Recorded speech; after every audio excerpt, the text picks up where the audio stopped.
Hey guys, I'm here finally. Sorry for the delay. I had a little bit of a camera issue last minute and was scrambling to figure it out. But I'm here, did it.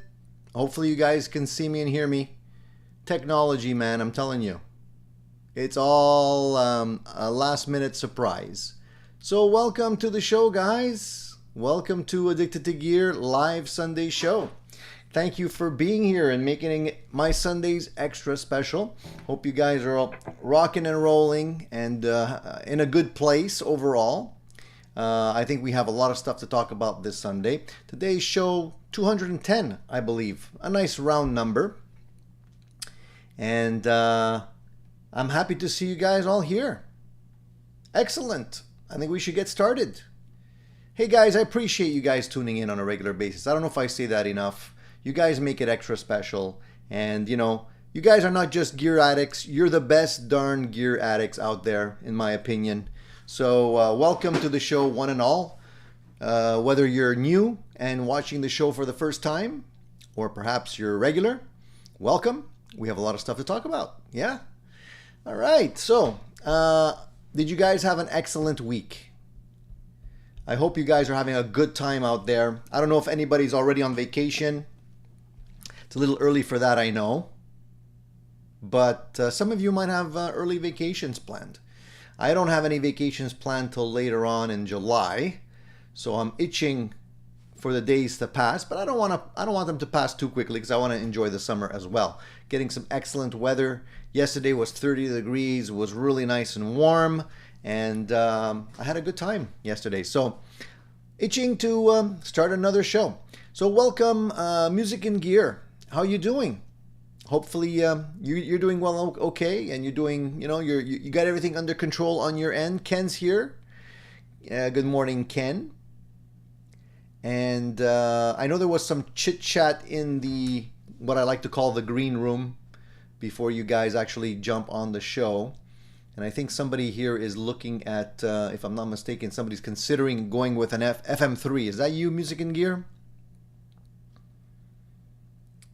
And no worries about missing the show last week. You can always watch the reruns. That's the good thing about these shows. They're always recorded. So you can actually jump in and watch them later on. I do that often with other people's channels. Whenever I have an opportunity to have some free time, I usually like to jump on and watch and see what's going on. Music and Gear says he loves his Blackstar HT20 with his 4x12 pentagon. Sorry about that, guys. Looks like I was booted off the stream by my phone.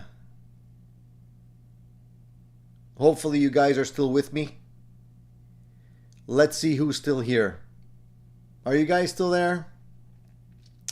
I hate when that happens, man. Technical issues. Such a pain. Who's still with me?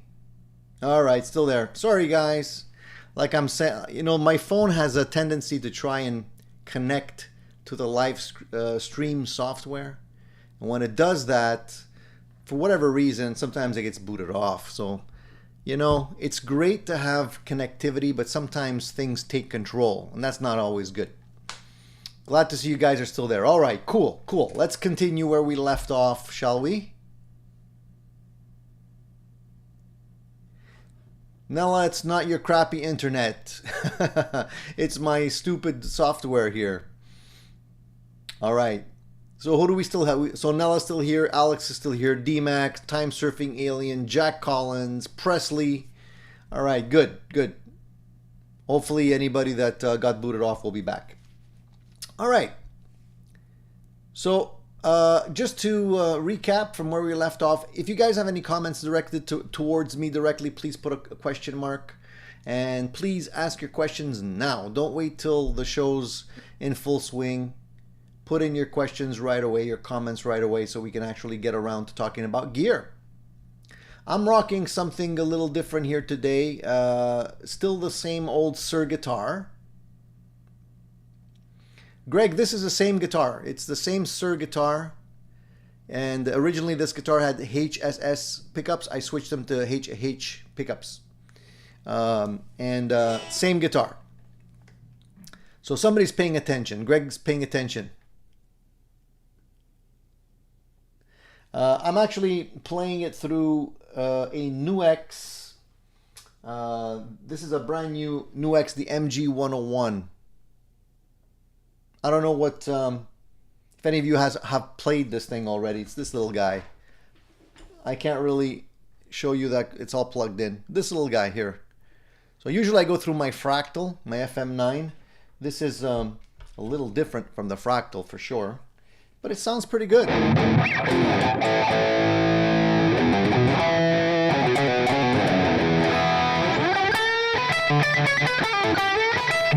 It's got a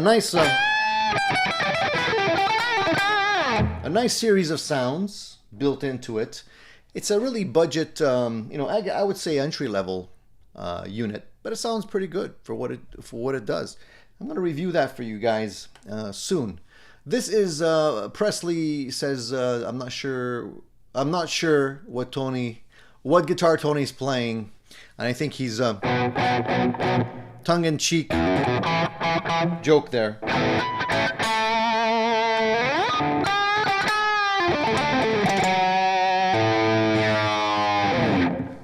So Nella says, do you put any nitro finished guitars on the Hercules racks? If so, any issues doing so? I know why you're asking that question, Nella. You have to be careful with nitro on rubber. I learned that the hard way. If you put a nitro finished guitar, or a guitar that has a nitro finish on the back of the neck, on the older guitar stands that everybody used to buy back in the day, the little rubber gaskets were made of, well, the little gaskets were made of rubber. The little part that keeps your neck from getting scuffed were often made from rubber, and rubber interacts with nitro. The Hercules stands don't do that. It's not rubber, so you don't have to worry about it. I learned that the hard way. I did put one of my guitars on one of those stands very, very early on, and it basically left a little mark. It basically melts the nitro. So then they stopped making them out of rubber. Now oftentimes you see them that they're made out of a foam. I don't think they still sell the ones made of rubber. If you have them, get rid of them, because you know, eventually you're gonna have an issue.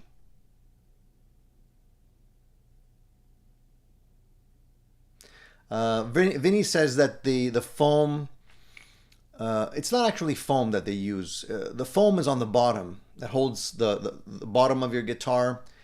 You know, you rest it on the foam. The tube at the bottom is basically covered in a foam. The little grippy neck piece is actually some kind of a plastic.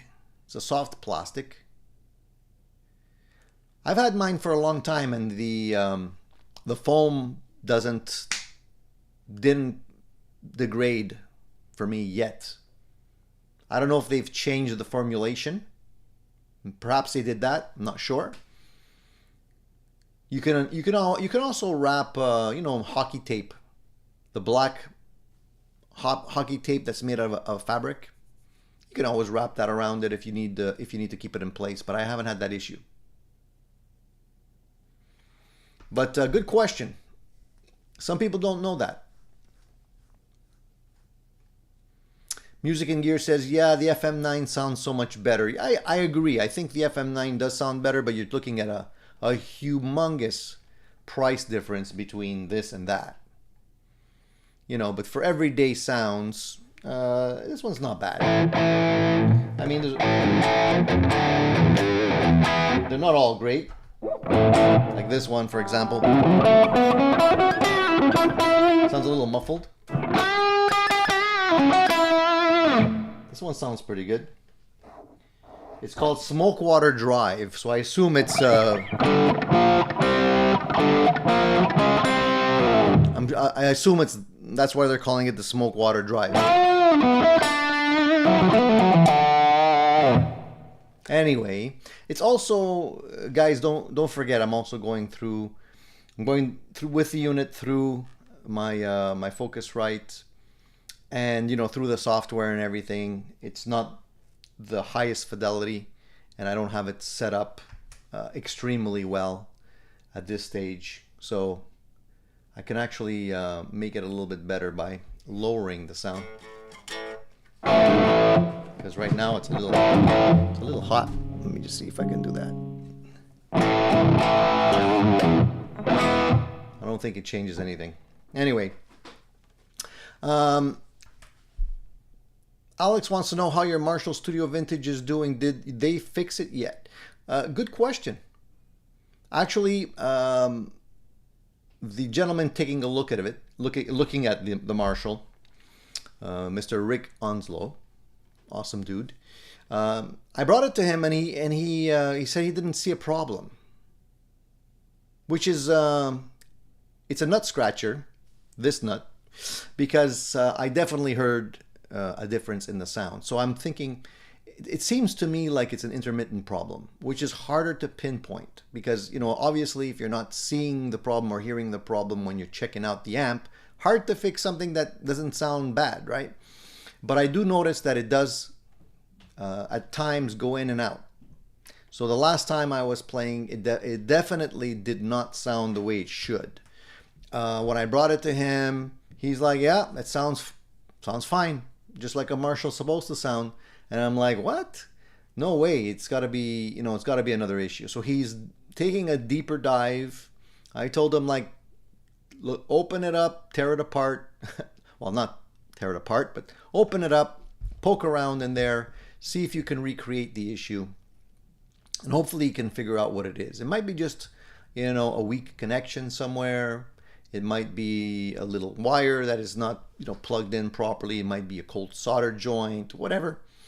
But I hope I really hope he fixes it, because if I have to bring it back and wait for it to happen again, that's going to be a real pain. We'll see. I should have some feedback from him soon. No pun intended. Jack says he loves his Hurricane guitar stands. He has 3 of them. There's a lot of different types of guitar stands out there, man. And it's just like, you got to find the right one for you. I like the Hercules ones because I don't have cases for all my guitars. So basically, I don't like to leave my guitars like lying around on the sofa or, you know, on the couch or leaning against something. I like to have them supported, but I'm running out of space. So either I got to get rid of a few guitars, or I got to buy some more cases, or do something. Danielle says, I have any guitars with nitro cellulose neck finishes. My Benedetto Bravo often feels tacky to me. I'm not the original owner and often wonder it was contaminated with an inappropriate polish. That could be the case. I've experienced that before. Nitro, remember, nitro stays tacky for a long time. So I don't know how old the guitar is, but some guitars take a lot of time to gas off the nitro and stay soft for a long time. And then eventually they harden up. But obviously, if you're using a guitar polish that is not nitro friendly, it could be softening it up. So be careful with the type of guitar polishes you guys use out there, because they're not all created equal, especially for nitro finishes. You know, if you're going to be using it on a nitro cellulose guitar, it's usually written on the bottle which ones are friendly and which ones are not. You don't want to put finishes or cleaning products on your guitar that have oils on them. That's a no-no. Max says, I did some research about guitar stands and I just bought a Gravity Vari G7, but will place a small carpet over the rubber tubes. It's always best to take precautions, Max, just in case. And Wayne says, Tony, you're coming in blurry. Wayne, are you hitting the sauce early this morning? Am I coming in blurry for anyone else, or is it just Wayne's eyes? I'm just kidding, Wayne. Just kidding. Am I coming in blurry, guys? Somebody give me a check, please. Cool Tune says, Tony, do you use any noise gates for the Marshall SV20? Would it help the hiss on the amp a bit? Obviously, any kind of noise gates will help, but I don't have too much hiss with the amp. It depends what kind of pedals you're using with it that are probably causing the hiss. What I normally do whenever I use pedal boards, I'm kind of anal that way. If I have extensive or excessive hiss, what I'll do is I'll take all the pedals apart. Like I'll eliminate one by one all the pedals till the hiss is gone. Figure out which pedal is causing the hiss and see if I can actually either eliminate that pedal, or if you're using a noise gate, you know where to put it. You can put it, somewhere either before or after that pedal to eliminate the hiss. A lot of times you can get rid of the noise. Sometimes it's even just the plugs or a noisy power supply that'll cause it. When it comes to noise, there could be a lot of sources for it. Dirty power, all kinds of stuff.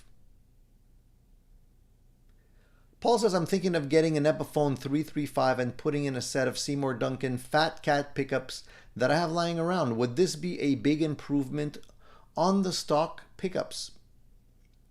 The stock pickups in the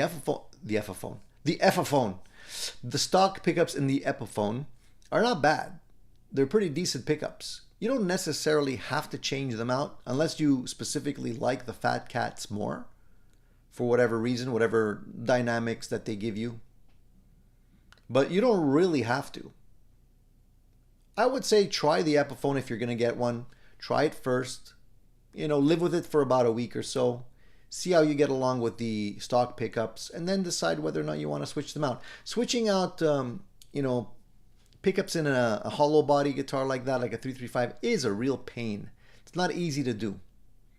It's not as easy to do like in a Gibson Les Paul or a Strat or something like that. It really easily comes apart and you have access to everything.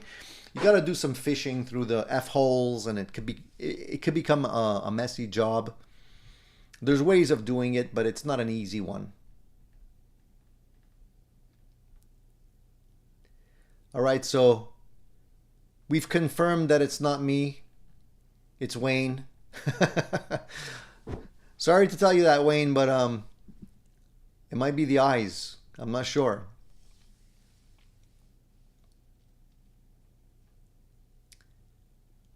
Nella wants to know, how are you enjoying your kit amplifier? Nella, yeah, I'm loving it, dude. Nella, it's right there. I've been playing the heck out of it. I was just playing it last night. And I promised you guys I'd be doing a follow-up video on that. Sounds, I don't know, guys, take this with a grain of salt because I'm a little biased here because I built the thing. And, maybe it's just my pride talking, but I think it sounds pretty darn good.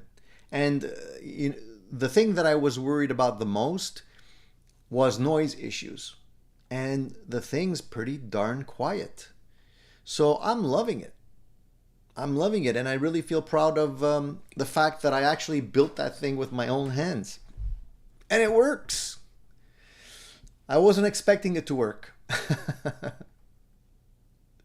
So you'll be hearing it soon, I promise. Alex says, you're crystal clear 4K. I don't think I'm streaming in 4K. So, at least I'm crystal clear. Max is using 3D eyeglasses. Even with all the great TV sets that are coming out now, 4K, 5K, 6K, 8K, whatever the last K count is, I'm thinking, like, my eyes are not even that good. So, like, what's the point of spending so much money on a high-end TV when your eyes are like, when you start getting old, you start seeing floaters in front of your eyes and stuff like that. And it's like, what the heck? The picture's actually better than I can get with my own eyes. Patrick says the FM9 sounds better than which unit? I missed that part. Oh, Patrick, yeah, I mentioned early on that I was not playing through my FM9 today. I was playing through a very inexpensive unit, the NUX MG101. This guy. It's just a little inexpensive multi-effects unit, but I think it sounds pretty decent. And I was playing this sound.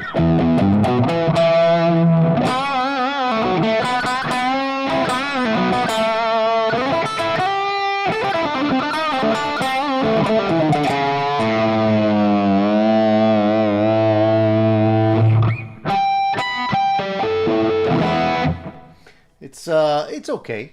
I mean, I didn't tweak the sounds on it or anything like that, to be fair. I just kind of plugged it in. And all these units, you got to play with them before you can get them to sound right. So like this one, I would probably give it a little bit more clarity. But it sounds okay. I can't complain for a little unit like that. It's not bad. Casey says it's important to put an acid-free cloth over the rubber tubing on a stand if you have a nitro finish. I didn't even realize that they put acid in cloth, Casey. So, okay, that's a good tip.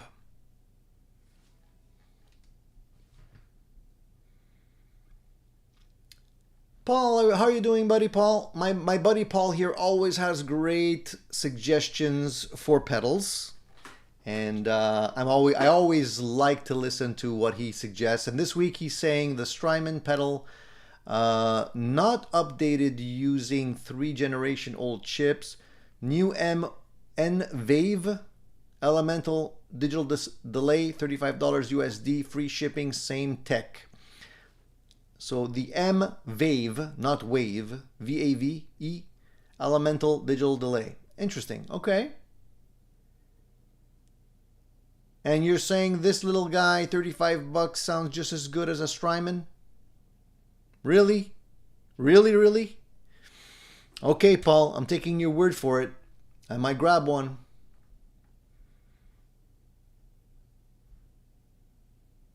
And JL Trem says, I have a simple way to eliminate the hiss, play acoustic. That's always an easy, inexpensive, and cheaper way of playing guitar, because you're not paying for electricity. D-Max says, hi Tony, any suggestions for stores selling replacement parts for Fender guitars in Canada? I'm thinking I might want to put a soft V neck on one of my Telecasters. Now, are you talking like OEM parts, right? In Canada, there's not that many, unfortunately. You know, if you're talking parts, like other type of parts for guitars, like bridges, necks, pickups, not necks, but bridges, pickups, pots, switches, that kind of thing.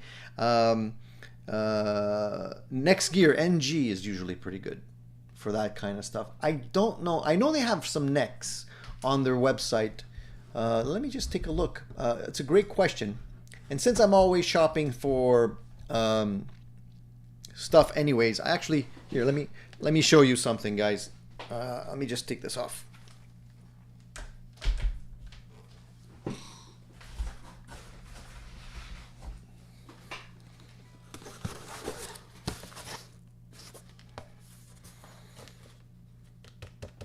NG.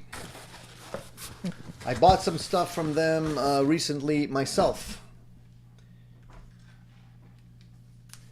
So that's why it came to mind. I can share that with you and tell you what I bought. Here, let me just go to their website here.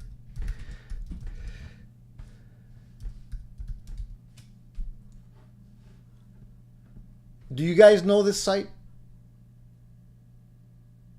If you're in Canada, you probably have dealt with them. If I can spell.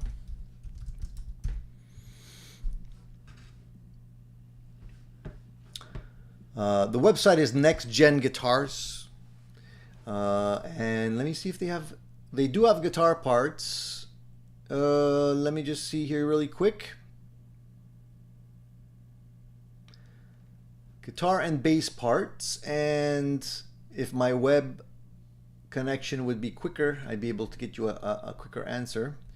Here, let me just type it in. Let me put guitar neck. See what's popping up here. Because last time I checked, they didn't really have necks. They had like all kinds of other parts. Here, let me share with you guys. Why am I just talking when I can just share with you guys? So this is the website in Canada, Next Gen. So you can see they have clearance, accessories, amplifier parts, cabinet parts, all kinds of stuff. And they have guitar and bass parts. But if you look here, they don't have any actual, like when it comes to hardware, it's just inlays and stuff like that. There's no necks.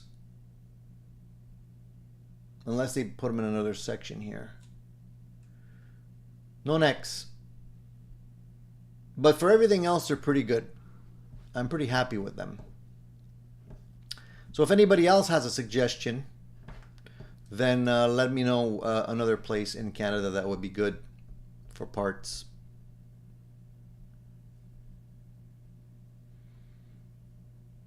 Take it easy, Cushman. See you next time. So yeah, I ordered a few things. I'll show you what I ordered.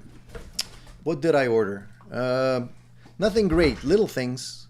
I ordered a couple of these, which are just pick guards. I got 2 of these for some guitar projects that I have in mind. I have a little one of these, which is a little switch for Les Paul style switch, but it's the darker ones. You can't, you know, they're a little hard to find, these ones, a little sometimes. So I ordered that. Also for some projects, I ordered this. A little bone nut, pre-slotted. This actual bone. Well made, actually. It's supposed to be for Les Paul style guitar. It's a little thin, though. It's well made, though, I gotta say. I don't know if you can see that. Can you see the slots in there? Probably not. But anyways, they're already pre-slotted. You can see the thickness. It's a nice bone nut. Again, for another project. And so the little things, nothing crazy. And I did order another set of these Schaller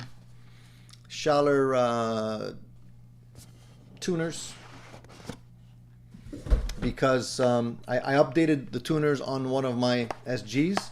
And I want to update the ones on my SG's, my Epiphone Special.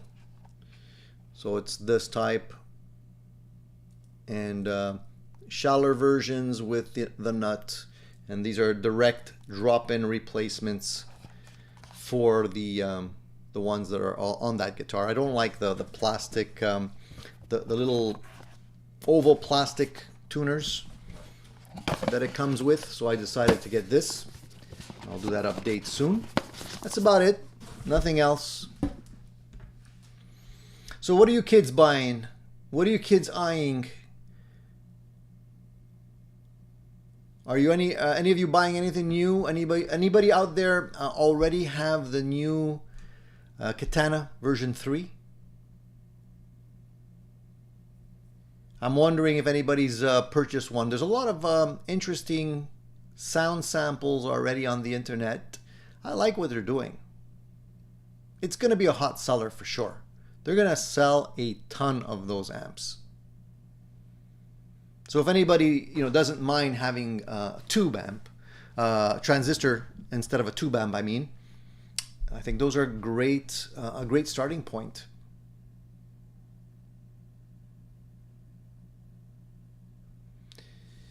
Shane says can't buy anything new. Wife pissed. Oh boy, Shane, I hear a recurring theme here in your household. You know, when my wife starts saying things like that, I say, you know, you're starting to sound like my ex-wife. And then she says, really? I didn't know you were married before. And then I say, I wasn't. And then usually the argument ends there. I'm kidding. I'm kidding. If my wife is watching, I'm just joking, honey. Dennis E says solo guitars have a good selection of necks. They do. Actually, solo, yes. I didn't think about them. Yes, solo. Absolutely. Sometimes my mind plays tricks on me. I have so much useless information in my brain that I forget certain things. But solo, yeah, that's a good one too. I've purchased some other things from them, not necessarily a guitar neck, and the prices are decent. Ah, Shane, that's a rookie mistake. The wife saw the credit card bill. Dude. You got to get a separate bank account. A secret separate bank account.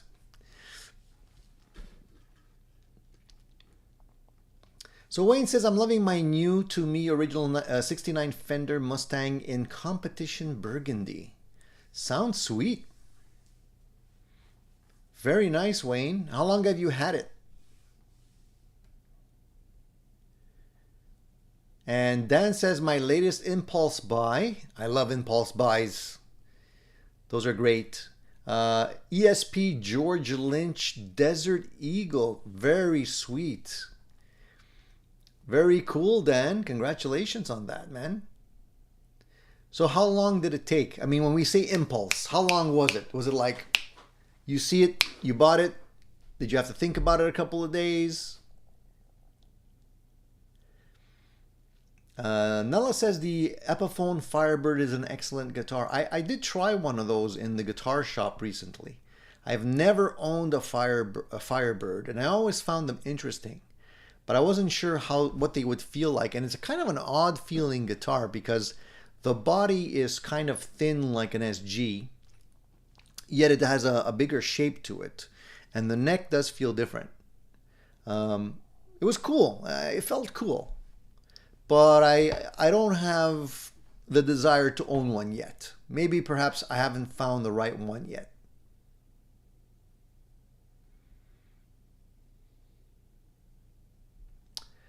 Time Surfing Alien says, Max, I seen someone making nuts from bone, boil for a while, and then soak in white fuel. Coleman stove gas to get the grease out? That's new to me. Why do you have to even get the grease out? Isn't the grease good? Doesn't it help the strings slip over the nut?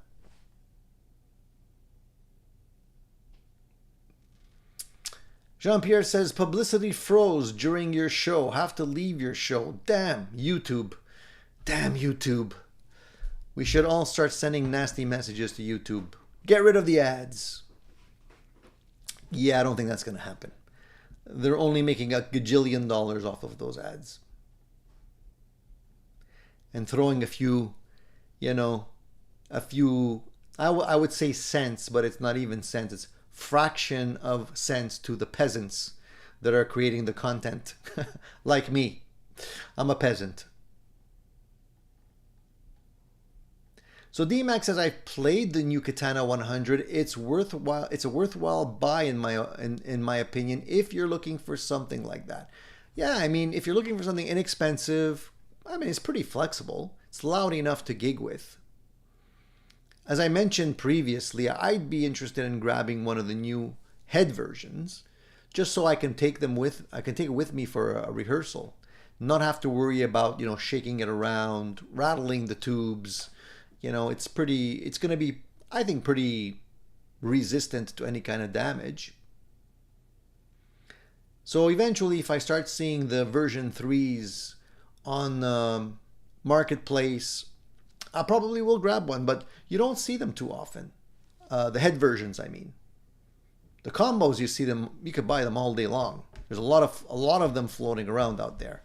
And you get some pretty good deals too, but the head versions, not so much.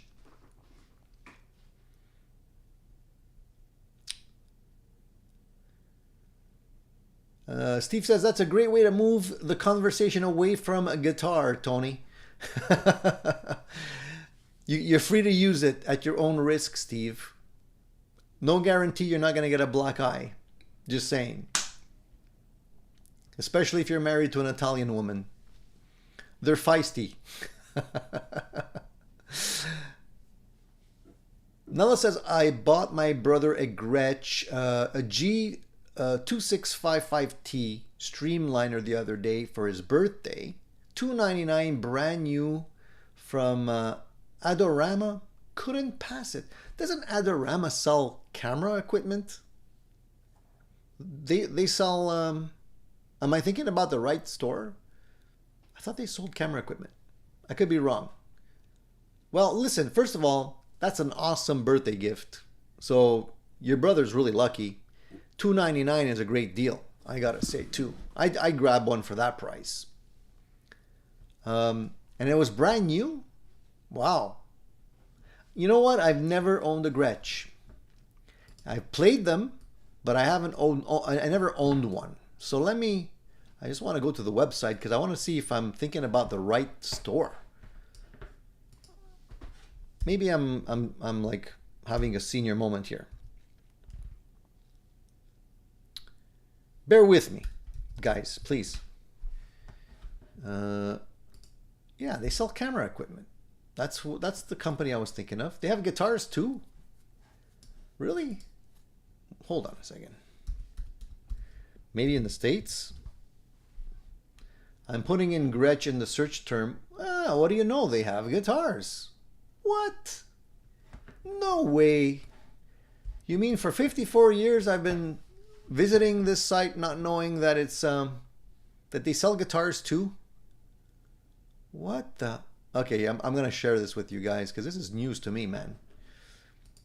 Can you see this? All right, so this is the company. They definitely send camera equipment. I know that. They sell camera equipment because I've purchased stuff from here before. Never knew they had guitars. Well, look at that. There you go. $249. It's an interesting looking guitar. $599.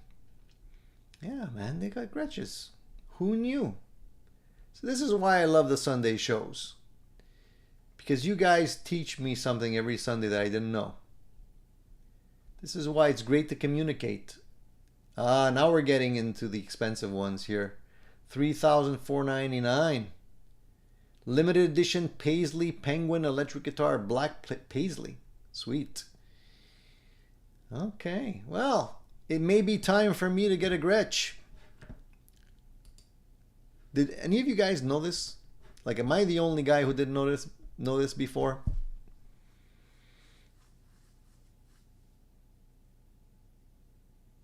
Yeah, man. Well, thank you for that. Thank you for letting me know. Nella says it's the one in sterling green. The other colors are $549 or $599. Huh. Well, learn something new.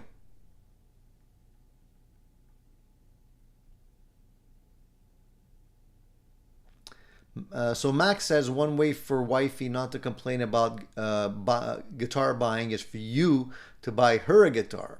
I don't know if that would work in my house because my wife has no interests in guitars. So if I would buy her a guitar, that would be probably another argument because then it would be, I see what you're doing. You're buying a guitar for me, saying it's for me, but really indirectly it's for you because you know I'm not going to play it and then you're going to end up playing it, you know? So that wouldn't work. That wouldn't work. But it's thanks for the suggestions though. Keep them coming.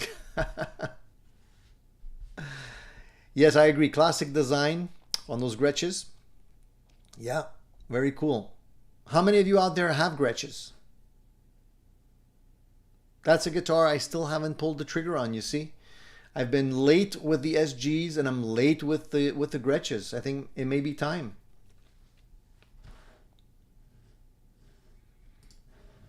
What are what are your favorite, for any of you that actually own Gretsches out there? What's your What is your favorite reason for owning a Gretsch? Is it really just the sound, the playability, the feel? What makes you gravitate towards Gretsch guitars as opposed to other guitars out there? If you can put in a couple of words, share it with us. I'd like to know, because like I said, I'm not into the Gretsches yet. So there is a poll question.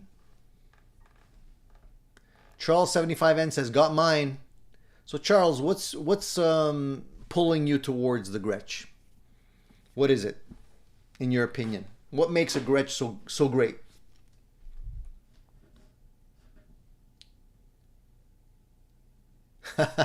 Nala says, buy yourself a new vacuum cleaner. What would the wife think about that? Yeah, probably that wouldn't go over well either. So what is it about the Gretsch vibe, Nella? That's what I'm trying to understand. What is it about the Gretsch vibe? Because the Gretsch, you know, if it's a semi-hollow body version, it's similar to a 335, but not really. Different shape. It definitely has a different vibe to it.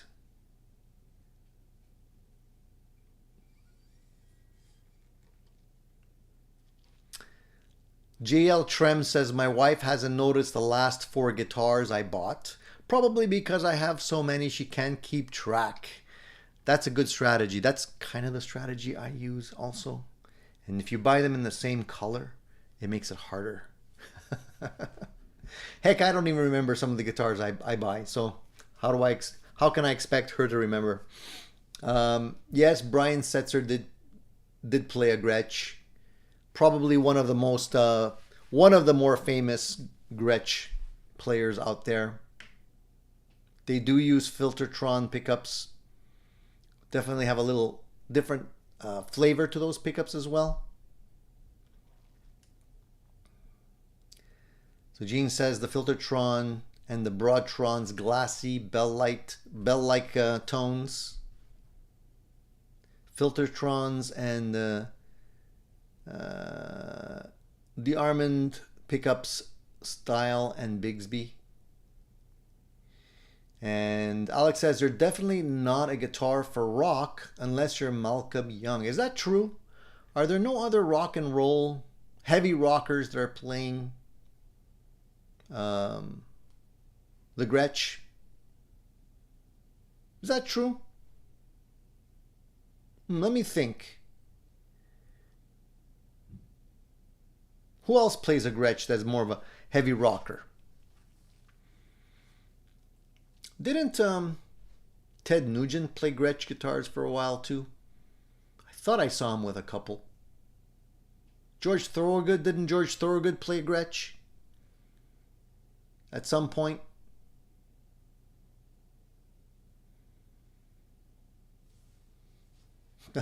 Max says, I feel like Chuck Berry when playing a Gretsch. But Chuck Berry didn't play a Gretsch. He played a Gibson. D-Max said, I had a Gretsch Streamliner. It was cool, but I traded for another guitar. I regret trading it. Mine was a semi-hollow like a 335, but with its own personality. It had a thicker neck, which I liked. Yeah, and the body on those Gretsches are thicker than the 335, so it's a little bulkier to play.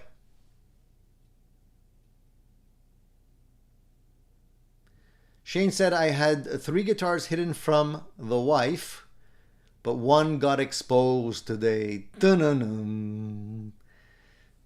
So, okay, let me ask you a question, Shane. Hopefully the wife is not around and I'm not getting you in more hot water. But when she gets upset at you like that, how long does it normally last? Does it last hours, days, weeks? How long is a silent treatment? Not even a Dyson, Jeff. Nope, not even a Dyson. Yeah, Billy Duffy. I forgot about Billy. Yeah, the Cult, man. He plays a Gretsch, so it's a rock guitar. That settles it. Neil Young. Yes, Neil Young did have Gretsch also. So Nella says, never had one, then bought one from Adorama on a steel.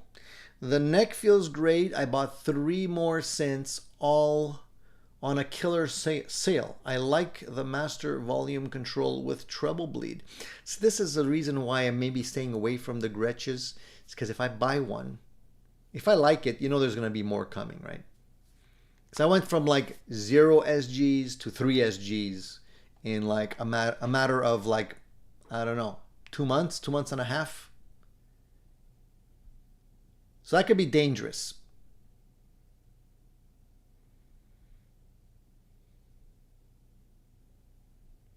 Eddie says, my boss has a Chet Atkins Gretsch. He bought it new in the 70s. Yeah, cool. Cool, man. Yeah, that's true. The Edge also plays a Gretsch from time to time, doesn't he?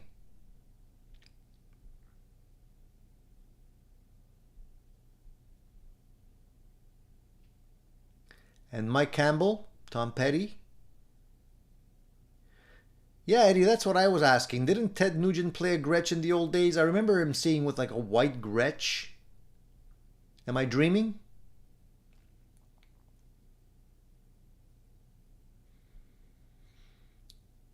Brian Setzer puts that Gretsch on fire when he plays it.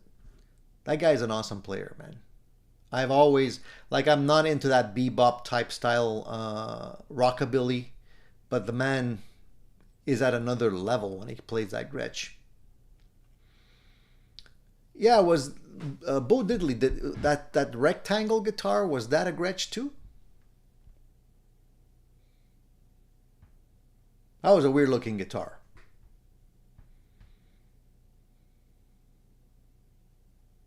So Shane's not answering my question, so I figured the wife is probably standing behind him with a rolling pin. Oh, he did answer the question. There it is. I wish for the silent treatment, he says. I get an endless stream of texts telling me I spend too much money. Oh, well. You can always block her. Or can't you use AI to answer her questions now? Something like that. Aren't we at that stage yet where we can actually have an AI bot answer our questions? I'm only joking. I'm only joking. If Shane's wife is listening, we're only joking. We jest. Don't blame Shane. You can blame me, okay? I'll take the blame for Shane. I'm a bad influence. So the poll question today, guys, that I put out earlier this week is sort of something that deserves a little thought. The poll question was, what would you rather listen to?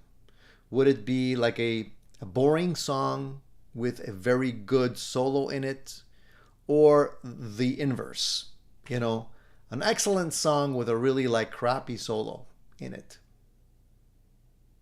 You know, you would think that a lot of people would probably choose a good song with a crappy solo in it, because you have to, you know, a song is longer typically than the little section that becomes the guitar solo. So if the song is good, you only have to bear a short solo that's not that great.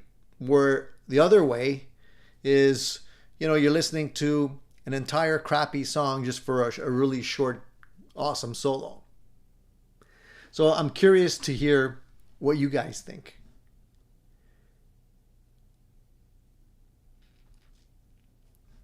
Alex says, I wish as long as your wife has a job and is paying all the bills, you can buy as many guitars as you want. Okay, I don't want to get into this now. Guys, if we want to see Shane on this channel next week, let it be. Let it be. Because if his wife is watching, man, poor Shane. So Gene says, boring song, I wouldn't wait for the solo.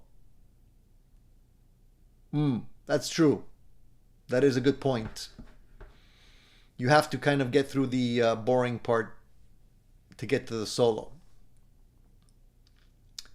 Cool Tune says song versus the 15-second solo. Yeah, I agree. That does sound like something I would probably do as well. Let me let me pull something up here. Hold on a second. Just give me one sec. I wanted to go to the poll question here. Well, you know what, guys? If I had to think about it, if I had to actually give it a little bit more thought, I would say like okay, what songs would you consider to be boring? And maybe the solo good. Like I'll give you a couple of examples that I've thought about, okay? Like for me, for example, November Rain by Guns N' Roses. The song's long, it's pretty repetitive, and it's pretty dull. But the solo is great. It's iconic, you know? So I put up with the song to listen to the solo, but I don't find the song particularly like inspiring. So I don't know if you guys agree with me. I could give you another example, like Comfortably Numb from Pink Floyd. Like the song itself, a lot of people consider that song a masterpiece. But I think the reason why they're considering it a masterpiece is the solo. Because overall, the verses of the song, you know, the actual structure of the song is pretty repetitive. It's pretty slow. It's pretty unengaging. I mean, the whole point and theme of that song is comfortably numb. So that's why, you know, it's slow, it's repetitive, it's kind of, you know, dragging on. But the solo on that guitar is awesome.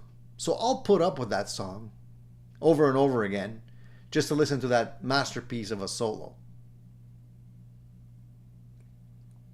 Who's with me on that? Am I making sense? Do you guys agree with me on that or not? My opinion. I could be wrong. Maybe you guys are like die hard. It's a Floridian slip there. But I mean, if you guys are die hard Guns N' Roses fans or Pink Floyd fans, you know, you might not agree with me. But that's how I feel about it. Other songs, let me think. What other songs? Like if I listen to Hotel California, for example, I like it. The beginning of the song is mellow. The lyrics are pretty simple. So the structure of the song is not that complicated, but obviously the solo on that song, being dual guitars, Don Felder and Joe Walsh. It's always been a solo that's been highly regarded by musicians as being a really well-written solo. And it's interesting. It's long, but it's interesting. So, I don't know. What do you guys think about that?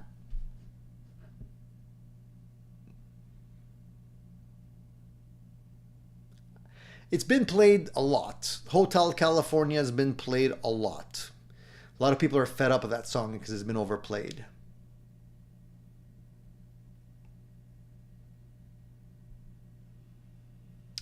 Like, I like the little solo. If we're talking Queen here. So Shane's saying Bohemian is a bad song with a bad solo. So if we're talking Queen here, like I prefer to listen to the really short solo break intro in We Will Rock You. That little rough, dirty little guitar part. That's cool. I like that.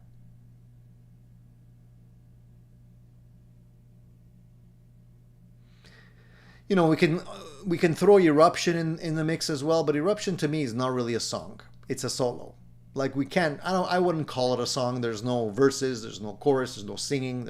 It's just a long series of finger exercises that have been crafted into a very creative solo that obviously stood the test of time, because that's kind of the measuring stick that we have today when it comes to other virtuosos. You know, can they pull off something like Eruption? What else? Any other suggestions? To me, I think, Stairway to Heaven. That's a good one too. That I'm glad you brought up. I mean, Stairway, you know, it's one of the songs that I'm a big Led Zeppelin fan. I'm a big Jimmy Page fan. That's probably the song I listen to the least out of the entire Led Zeppelin collection because it's a long song. I've heard it a gazillion times. It's still, I mean, the part of the song that builds up is still cool. You know, it still gets you going. But it's just because after so many times of hearing that song over and over again, it's kind of like, all right, we get it. You know, yes, we've heard it. And it's a really long song, so you have to get through all the slow, mundane parts of that song to get to the creamy stuff, you know? Another song that comes to mind for me is While My Guitar Gently Weeps. So for those of you who don't know, Eric Clapton played solo guitar on that song. A lot of people think it's you know, it's not Eric Clapton, you know, but it is. A lot of people thought it was George Harrison, but it's not. It's Clapton.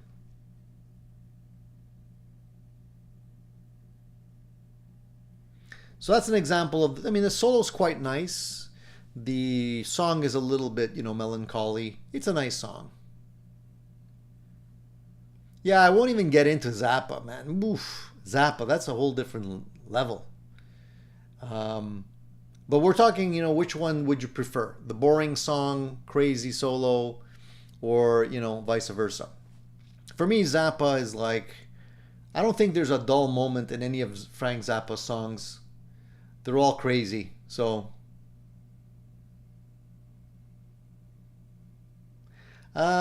Steven says Joe Satriani has some songs that just rip right from the get-go. You can get exhausted just listening to them. Can't imagine playing them. Yeah. Satch Boogie, obviously everybody knows that one. From the get-go, it's rock all the way through. Eddie says Scorpions, No One Like You solo is one of my favorites, all-time favorites. Yeah. What about Rock You Like a Hurricane?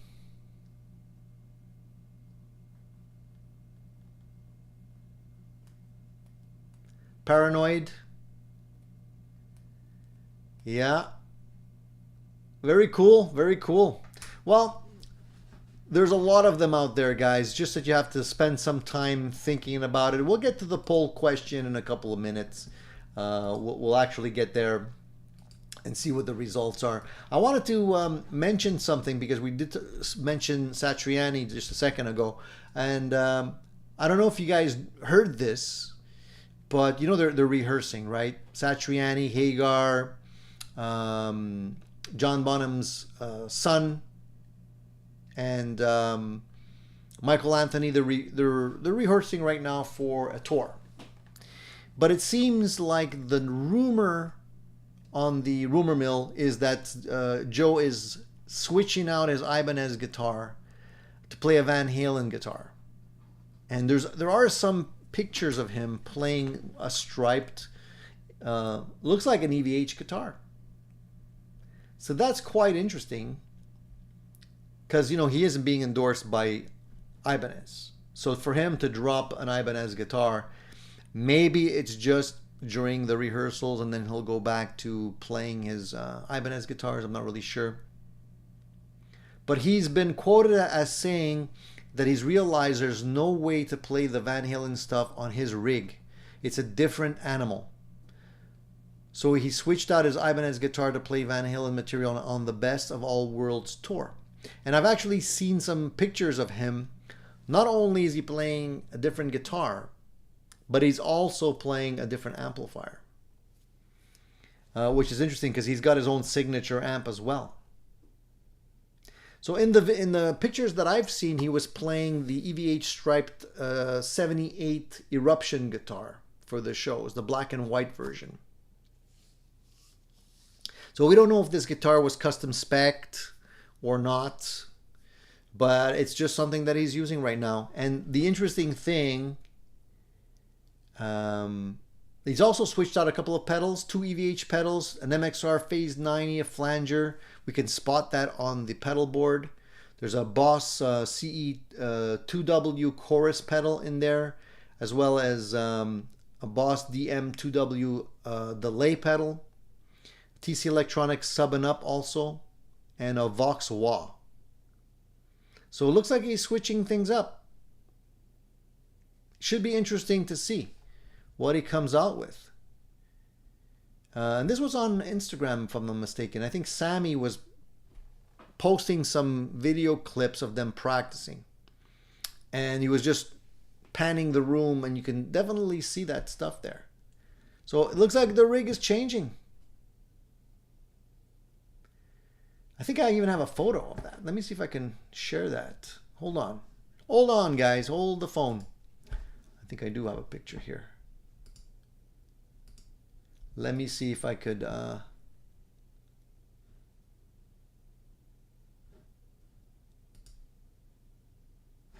me see if I can share that with you guys. 1 second.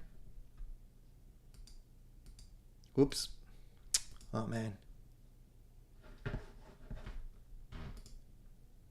Wrong photo. Sorry, guys. Not the one I want to share. Not the one I want to share. Can't. Again, the software doesn't want to participate with me here. But anyways, there is one photo of him playing, and you could clearly see an amp in the background. And the amp that you can clearly see, I can't even. Sorry guys, this is my thing's going haywire here. The amp that you can see is this one. Let me see if I can actually pull this up for you guys.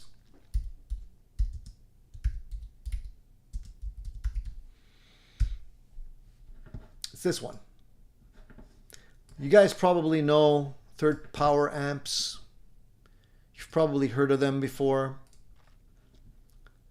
This one. Third Power Dragon Amplifier Series, Joe Satriani, Diliana Scott collaboration, pre-order now. So there's not a lot of information about it. It's a teaser.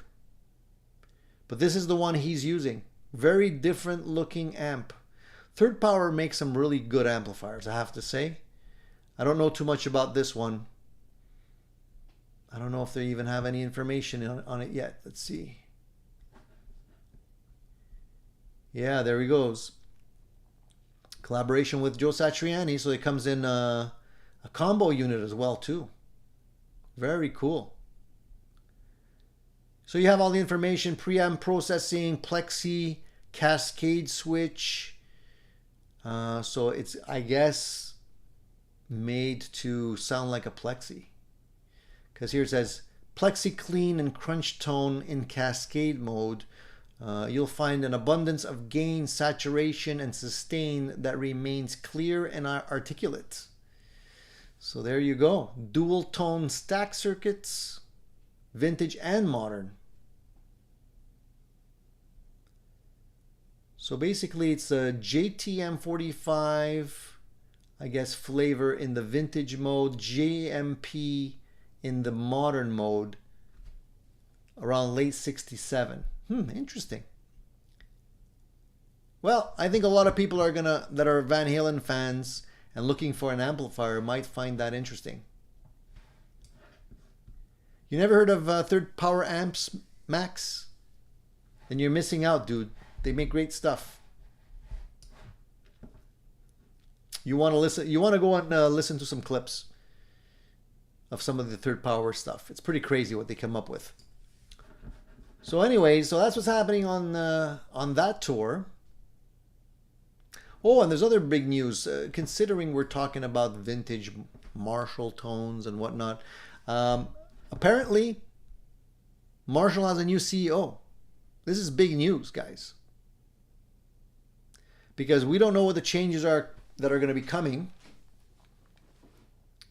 But Mr. Jeremy DeMalliard has gone from Marshall headphones to the head of the iconic amp firm. So now he's tasked with raising a sleeping giant. So as you guys probably already know, Marshall was bought out by a company that makes mostly makes these small Bluetooth speakers, and they sell a shit ton of these things. Actually, they make more money with these little Bluetooth speakers than they do with Marshall amplifiers. So now what's happening is that Marshall has been sold, new CEO comes in, like we see with Gibson and other things. When the CEO comes in, he's got to make his mark. So he's got to show shareholders and whatnot that he's doing the right thing. And I'm sure he's going to be doing some interesting things that are going to catch our attention. I just hope that they're not going to go too hard on the Bluetooth integration with Marshall amplifiers, because we know people like the old stuff, you know. But if he comes out and starts re-releasing some, you know, great older Marshalls circuits at a lower price, probably not, wishful thinking, maybe lower wattage with some additional functionality in there without necessarily changing things too much, should be interesting. So we got to wait and see what's going to happen.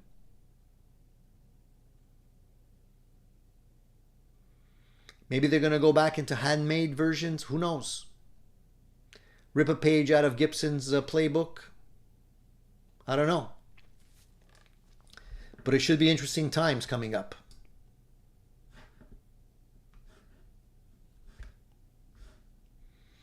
All right. So beyond that, what else do I have to share with you guys?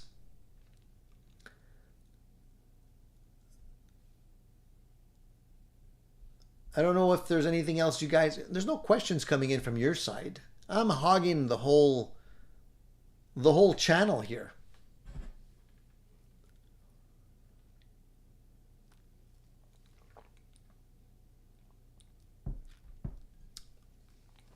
Max says he can't wait for the new Marshall Mini Bluetooth speaker amp. 100 watts, pocket size. And Music and Gear says we just need a Plexi with modern outputs and load box built in. See, that would be good. That would be something cool. Built-in load box, yeah. Who knows? We might see something like that. Gotta wait and see, guys. I mean, they're formulating a game plan right now. They got to see what's out there. I mean, there's a lot of competition eating Marshall's cake, so to speak. You know, Friedman. We just talked about Third Power. There's a lot of companies out there. Black Star. You know, everybody has their own version of the Marshall thing, and sometimes they do the Marshall thing better than Marshall does. You know, so you have to. It's not an easy thing, but they do have the legacy. They do have the brand recognition, and all they got to do is take the steps in the right direction.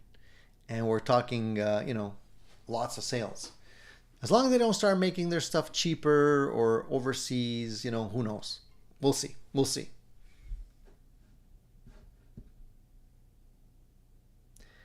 J. Paul says, I got a Katana Mark II a couple weeks ago. Man, it's a mean machine, really rich. The tones are endless. I talked about that earlier, J. Paul.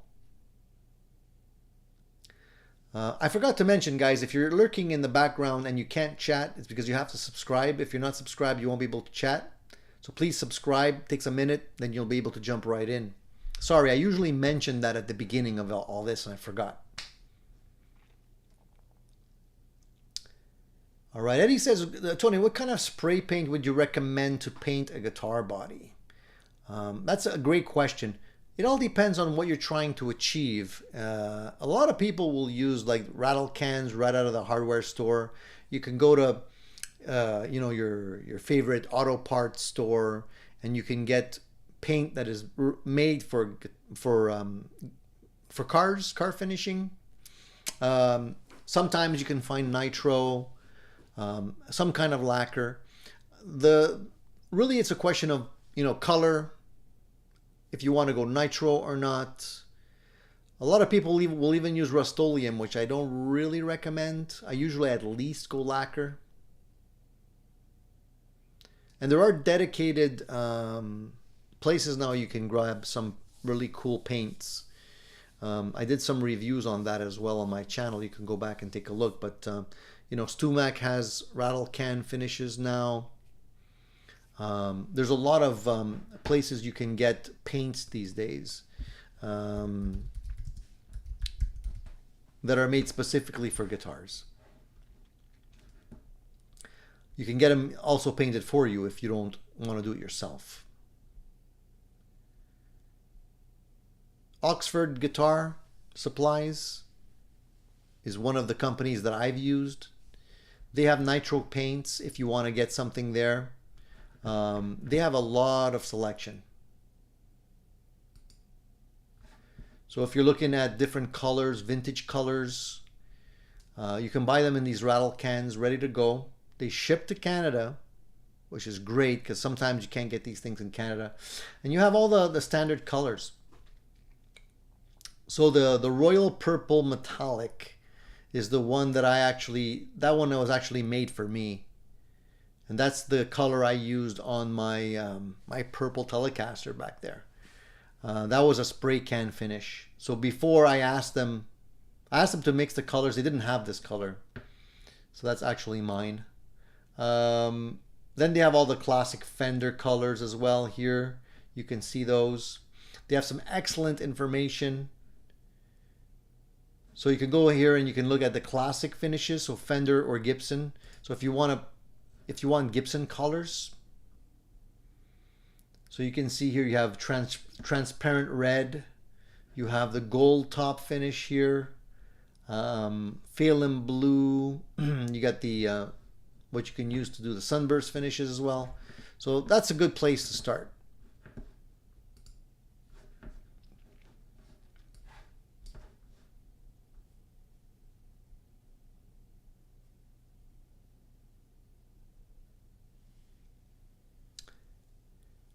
Rexomatic is here. Greetings from Sholo AZ. Just finished sprint triathlon. Played with my acoustic rig outside under the pine trees yesterday. Harley Benton Travel Mahogany HB Street Box amp, wireless mic, and guitar. Sweet. Thanks, Max. Thanks for reminding everybody to hit the like button. Yes, please do. I would appreciate that.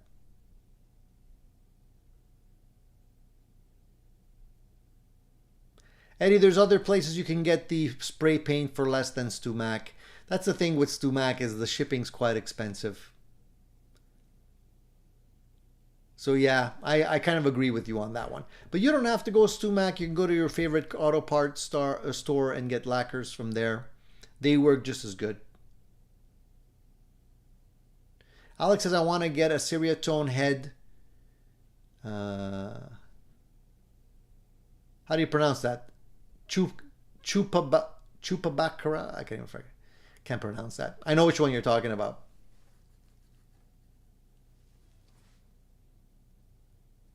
Seriatone makes some really cool stuff. They also make some really good clone amps as well. If you want to grab something from them, I never actually bought anything from Seriatone, so I can't vouch for the quality.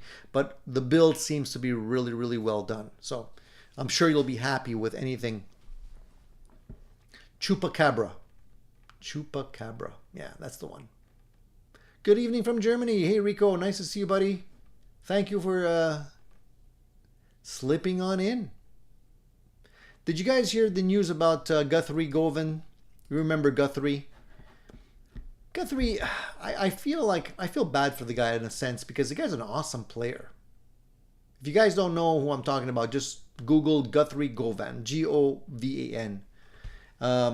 Awesome guitar virtuoso. He really knows his stuff. He can play virtually anything, but I find that he hasn't actually broken through. I don't know why that is. Like, I feel like, he's on the same level for me as guitar players like Matteo Mancuso, but Matteo's been making more waves than Guthrie has. I don't know why, even though Guthrie's older, has more experience. Anyways, the news there, if you want to call it news, is that Guthrie says that he's going digital. So he's embraced the fractal. He used to play amps. I think he used to if I'm not mistaken, he used to play a sheriff. At least he was for a while. I know he's endorsed by Charvel for his guitar. And since he's in the UK, I think he was using a sheriff, a Victory amp of some sort. I don't know if it was just the sheriff or if he switched between the sheriff and something else. Anyways, long story short, he's decided to go modeling all the way. And he's now embracing the fractal like a lot of other people are doing. And he says it's more genre appropriate for him because, you know, he's getting tones for each song rather than relying on a single amp to cover all of the sonic ground that he needs to cover. So it's not a big surprise. I think a lot of people eventually go that route. Jeff says, Tony, I've just had my Pro 2 Telecaster back from the luthier, replacement side dots to ones I can actually see. I don't know why Fender do this with rosewood board necks. No clue. No clue. Did you have him install the glow-in-the-dark ones or just regular dots? I figured if I would probably do that upgrade, I would probably go with the lumen lay dots, like the ones that you can get on some Charvel guitars.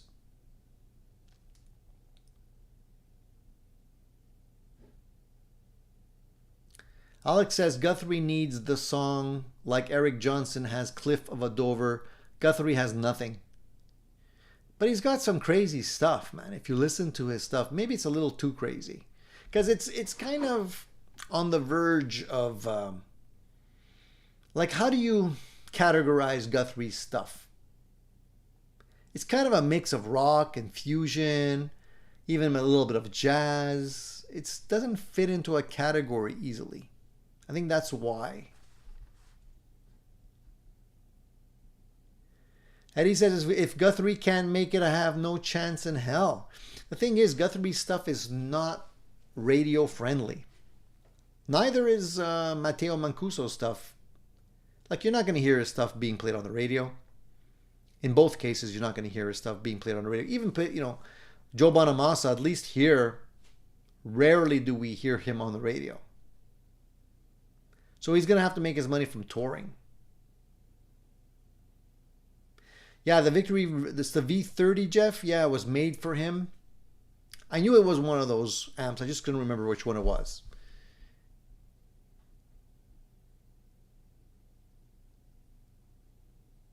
Marcel says, Tony, did you know you can buy brand guitars from Walmart? Fender, Gibson, Sir, Gretsch, etc. Be careful, Marcel, because most of the time you're not buying them from Walmart. You're buying it from Walmart Marketplace. So these are other sellers selling stuff through Walmart. Be careful. So you're not actually dealing with Walmart. You're dealing with a subset of sellers. Eddie says, Tony, I got my Wormouth parts. Highly recommend them. Custom shop level stuff. Eddie, I know. You don't have to convince me. You're preaching to the choir. I already know that. They're awesome, awesome guitar parts. Highly recommend them too if you can afford them. But it's, you know, very top shelf stuff. So I'm sure you're happy with that stuff. I'm glad you got them. Very cool. Can't wait to see whatever build you're going to be coming up with. Maybe you can send me a little image of it once it's finished.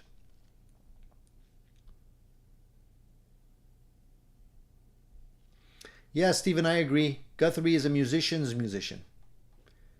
Mainstream folks just don't get him. Yeah, he's outside of the boundaries of like modern day music.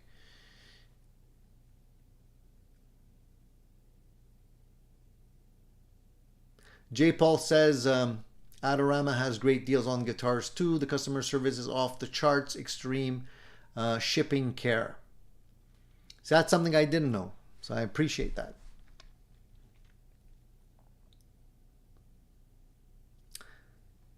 So Gene says, what about Marcian? The guy that slaps the neck out of the guitar? There's a lot of crazy players out there, let me tell you guys. It's not, you know, Stop comparing yourself to others, or else you're going to get disappointed. You're going to get discouraged. Do your own stuff. Please do, Eddie. Send me some email pictures. I would really appreciate that.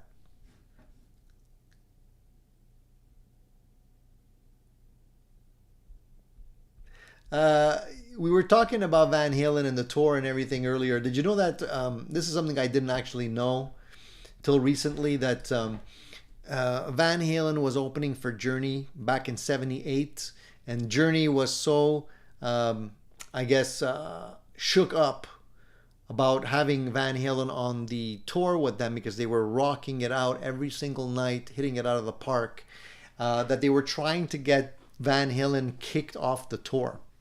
I didn't know that, but apparently that's true. It's a true story, because apparently they were too fired up. Van Halen was too fired up every night. They were absolutely electric, and the guys from Journey didn't like to have to follow that. There was even, if I'm not mistaken, there was even some comments from Steve Perry. And what did he say?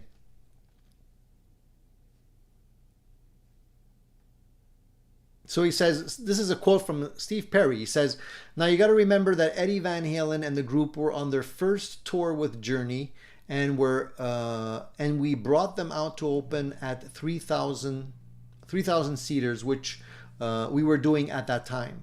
They cleaned our clock plenty of times and woke us the fuck up pretty quick. They were so focused and so on fire that they were just relentless. That was the most musical relentlessness I'd ever seen." So back in '78, I guess these guys were in their prime, you know.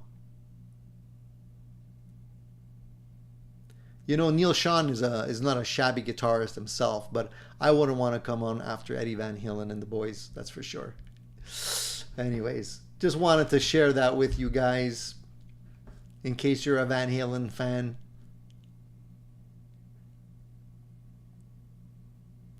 Guitar Up Close says, "Hey Tony, it's me. Cool Tunes Made Easy, using my USA phone, riding my bike through. Thoughts on the Victory amps?" I like the Victory amps a lot. When they first initially came out, I thought I wanted to order one of the Sheriff amps, and I didn't pull the trigger because they were in Europe. The only thing about the Victory amps for me that was a kind of a deal breaker is that I didn't have an opportunity to be able to try one. There wasn't any dealer here in Canada that carried them, so I would have to buy it sight unseen. And we all know it's not the best thing to do, especially if you're, you know, listening to YouTube videos doesn't always give you all the nuances. So I didn't go for it, and I still don't see any here. So, I mean, they sound good, as far as I know, as far as I can tell.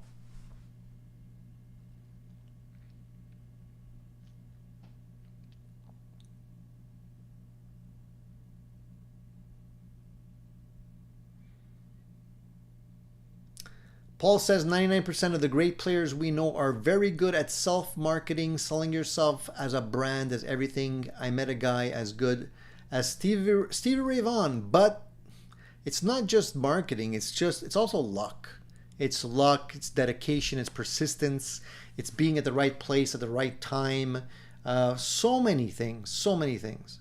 I mean, if you're trying to break it into the mainstream, break into the mainstream here in Canada, extremely hard. If you're trying to do it playing blues, even harder, you know. So it all depends, man. It all depends. So Jeff says, "I went for the white dots, Tony. I have a Charvel with a lumen lay. They do work well. I have a little torch to charge them just before we start playing." That's pretty cool.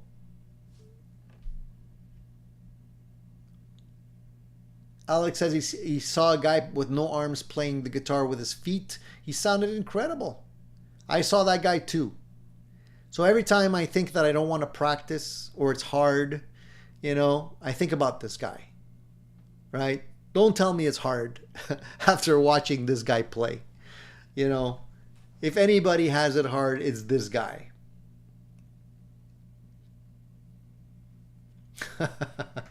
Just a little inspirational thought for you guys when you want to give up. I mean, look at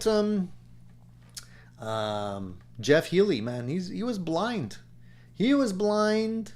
He played guitar like an animal, and he made it in Canada playing blues, believe it or not. So how do you figure that? How did that happen? The stars and the moon had to be aligned for this guy, you know.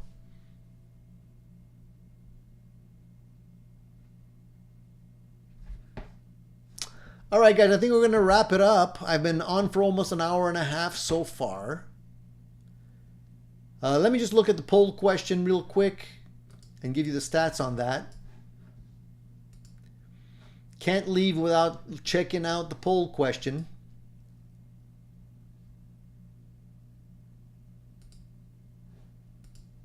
I don't know if you guys had the opportunity to watch my last video. It didn't seem to be very popular. I think a lot of people are not into the carbon fiber guitars. Unfortunately, I don't know why. But I did do a video on the carbon fiber guitar. Here, I'll share the link for you guys in case you want to watch it later. The Nova Go electric guitar is the one that I reviewed on my channel here. Watch it later, and I'll share the poll question with you right now. Give me 1 sec, I'll get to it.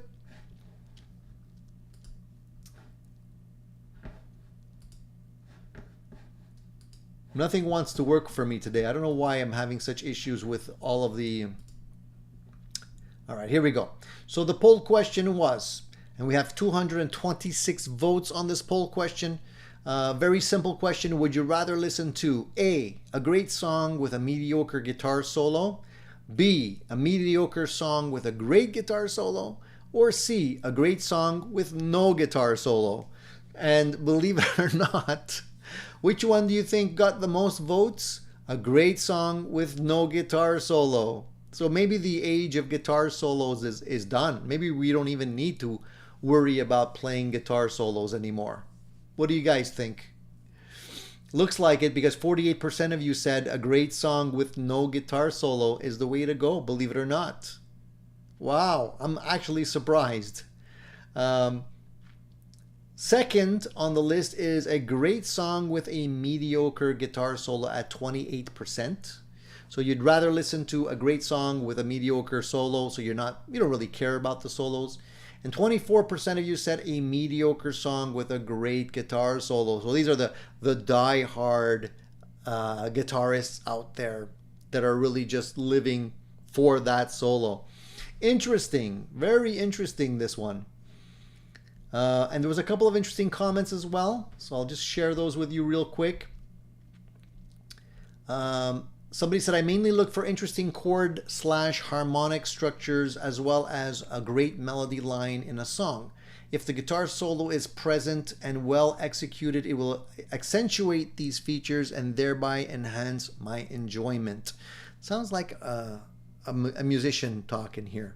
Somebody that's taking a guitar, taking a song and breaking it down. You know, sounds like a guitar player answer. So somebody else said a really good song with an equally good solo is memorable. That's why Stairway to and Hotel are still relevant today. But as with all songs, if it sounds good, it's good. I agree. Somebody else says solos don't mean much to me. And somebody else also said I'd rather the song not have a solo if the solo is so mediocre that it ends up distracting from the song. Good answer. So really you got to play for the music, right? I think the days of just flamboyantly playing a guitar solo just to show off your skills are kind of finished. You got to play for the music now. And somebody else says a song without a great guitar solo is not worth listening to. Here in the UK we call them pancake polkas due to sounding so flat and boring. Pancake polka. All right. I like that. I got to remember that term. That's funny, man. So Marcel says the age of bad guitar solos are gone.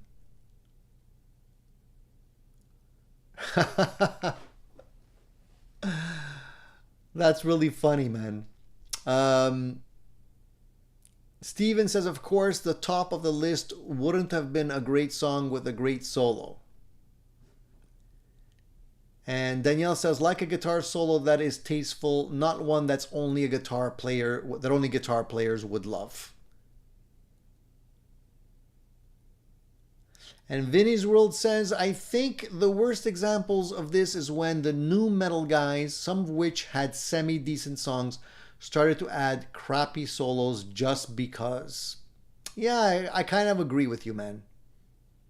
Like, personally, I think that, like, I don't think a song has to have a guitar solo. There's a lot of great guitars, classic songs that don't necessarily have a solo, or maybe have a solo in there, but it's not even guitar. It could be harmonica, it could be piano, it could be saxophone, it could be something completely different. And I'm okay with that.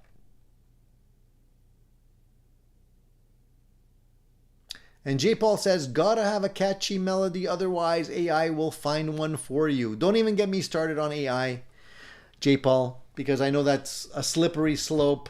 We're all doomed. It's just a matter of time. The next 10 years, we're going to be listening to AI music guaranteed. And there's nothing we can do about it. So enjoy your instruments while you still can, before the bots take over, guys. I'm telling you, it's coming. I joke, but not really. All right, guys. I want to give you guys a big thank you for tuning in today and making show 210, believe it or not, a very fun Sunday show. Thank you for sticking in there with me with the technical glitches we had at the beginning of the show. Please stay healthy, stay safe, and enjoy playing your guitar. And most of all, have fun. Because if you can't have fun, what's the point? That's it for this week, guys. Stay tuned. We'll be back next Sunday with more. And in the meantime, have lots of fun and watch some of the videos on my channel. Always appreciated. All right, guys. Take it easy. Have fun. See you soon.